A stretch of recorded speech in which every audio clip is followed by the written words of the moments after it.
حالا همین خوب است که ما و تو بشینیم پشت موبایل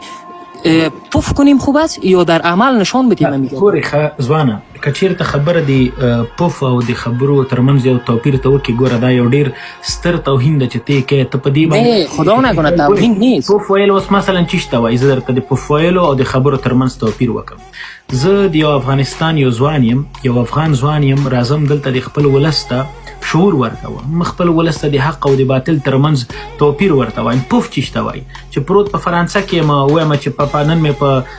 د هندوکش په غرونو کې 50 طالبان ووژل او خپله په فرانسه کې دته پف وایي دا ده او خلکو ته شعور ورکول دا دي چې ته ورته ناست یې د علم په اړه د تعلیم په اړه د تاریخ په اړه د جغرافیې په اړه نور معلومات ورته ورکوې دې ته وایي خبرې دې ته وایي بحثونه دې ته وایي علم ورکول رڼا ورکول او بل طرف ته ناست زه په فرانس کې په تاجکستان کې نن مې په پنجشیر